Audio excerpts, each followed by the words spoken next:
namun semangatnya takkan pernah pudar hingga Tuhan kan berikan jalan.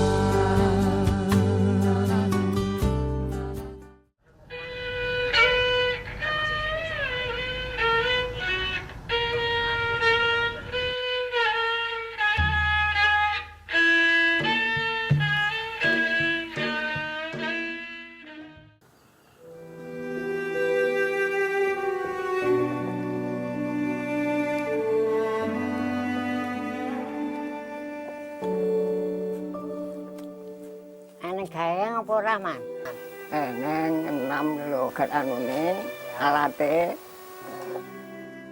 Tak mau menyerah pada nasib. Itulah satu prinsip hidup yang terpatri dalam hati Sogol dan Seman. Penyakit polio telah merenggut kemampuan kedua kakak beradik ini untuk dapat bergerak bebas layaknya orang normal. Kula niki katarik keloro-loro jane. Jane sing dipendet niki katarik. Kali sing kuwasa mboten dipendet nggih tasik gesang niki, bisa niki. Meski begitu, kakak beradik yang tinggal serumah ini tetap berusaha mencari penghasilan sendiri dengan membuka usaha servis penganyaman kursi. Niku nggih patos tedenan lek asale kerjaan lek dikerjani ngoten lho. Nggih karo kula tiyang niki lek mboten nyambel damel mboten lagi karo kula. Kotak kayu ini adalah tempat dudukan kursi yang akan dianyam. Yang berukuran kecil seperti ini biasanya adalah kursi meja makan. Sebelum penganyaman dimulai, paku-paku lama yang masih menancap pada badan kayu harus dicabut terlebih dulu.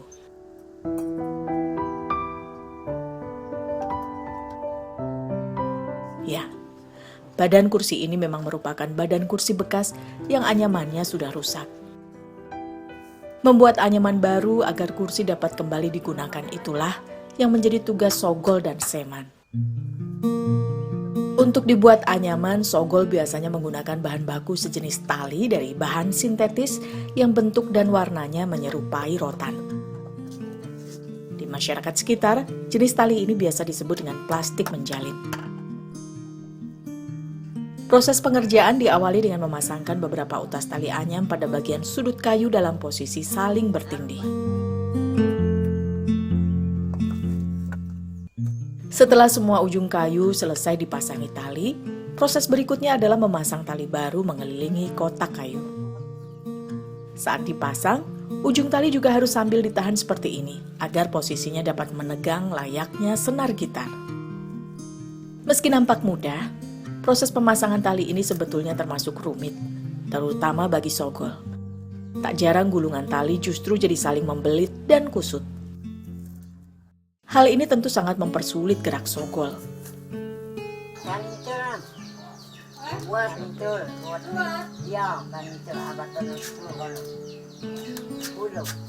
Saat seperti ini mau tak mau, ia pun membutuhkan bantuan Tuinem sang istri untuk mengulur tali hingga seluruh gulungannya terurai memanjang.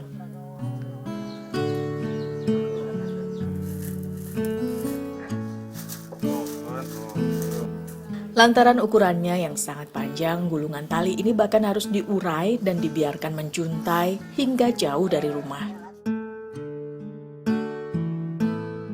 Tuping itu rote mboten saged muntir, tak rut mboten kenging jenam, muntir-muntir. Setelah semua permukaan kotak kayu tertutup tali, ujung tali kemudian dipaku. Dengan begitu, lilitan tali tidak akan lepas kembali.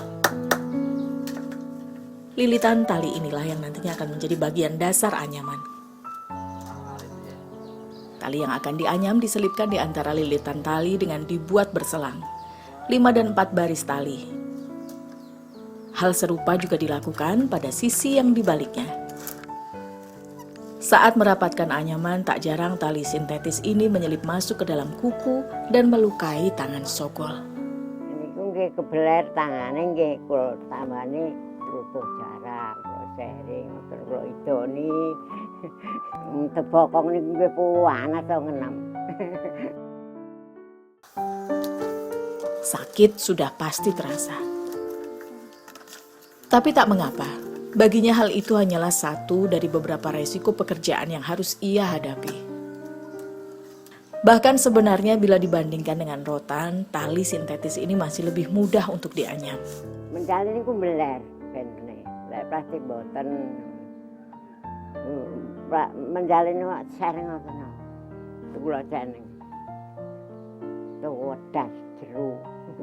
Wabot begini. Dengan hitungan tersendiri saat menyelipkan tali, anyaman sogol pun mulai membentuk corak. Uniknya, di tiap sisi terbentuk corak anyaman yang berbeda. Untuk anyaman kursi berukuran kecil seperti ini, Sogol masih mampu menyelesaikannya dalam 1-2 hari.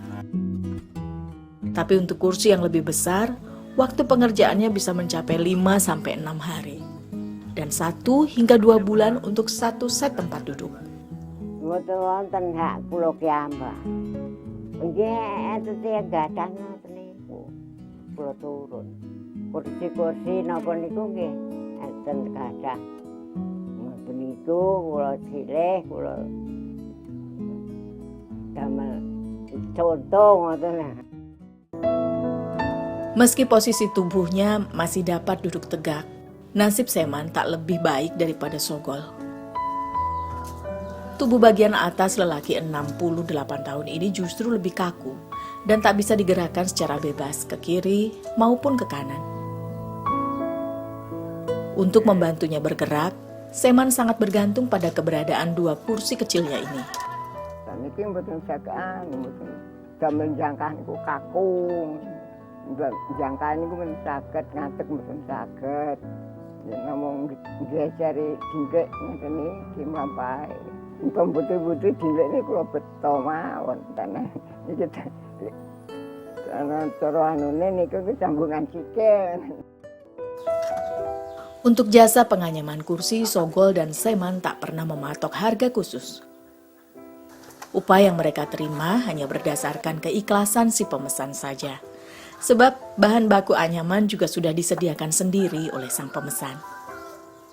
Lelaki 71 tahun ini sudah sangat bersyukur masih ada segelintir orang yang mau memesan anyaman padanya. Saniki mboten saniki mun sing kadang-kadang pun komplit to niki gitu wae.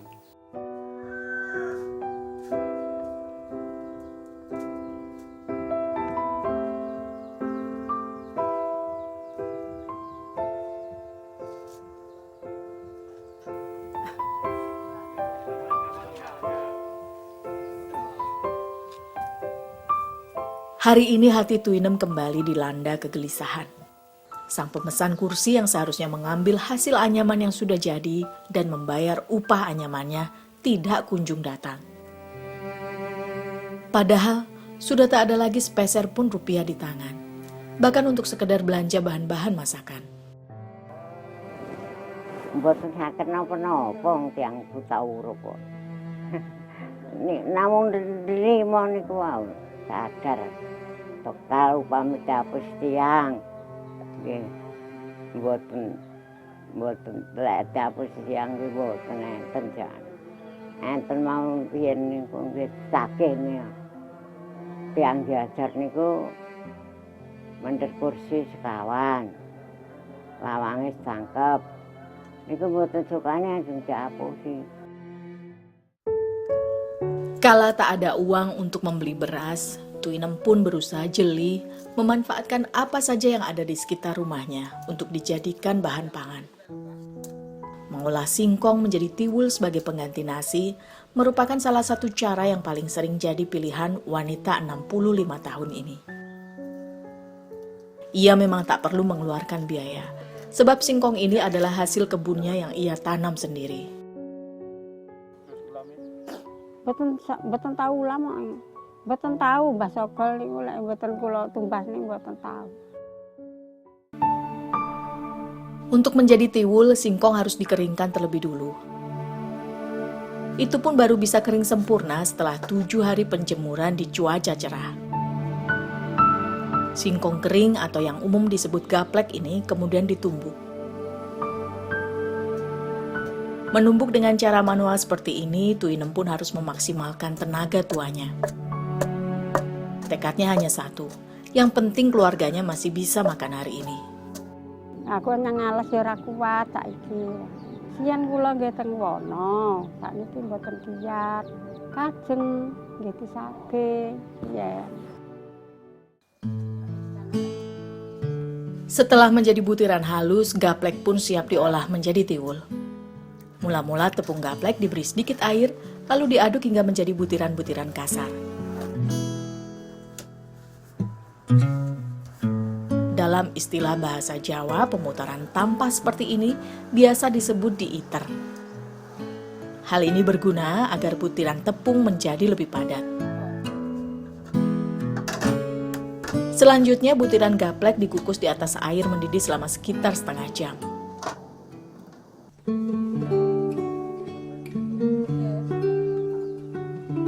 Bagi Tuinem, rumah tangganya dengan Sogol adalah pernikahannya yang kedua. Suami pertamanya telah wafat lantaran menderita sakit dan meninggalkan Tuinem dengan 2 anak. Nasib mempertemukan wanita 65 tahun ini dengan Sogol, hingga akhirnya keduanya melanggeng ke pelaminan. Namun sayang, 30 tahun menikah, Sogol dan Tuinem tak kunjung dikaruniai keturunan. Perasaan kula nggih mau ning remen, boten napa-napa saestu. Kula niki nggih Mbak Sogol nggih seneng, kula nggih seneng, boten napa-napa. Dirasa kula niki nggih asal mawon aku tak balik ae ora usah ning kene. Nggih ya tak openi kowe. Sak teruse sak patimu tak openi ning kene. Nggih ngoten.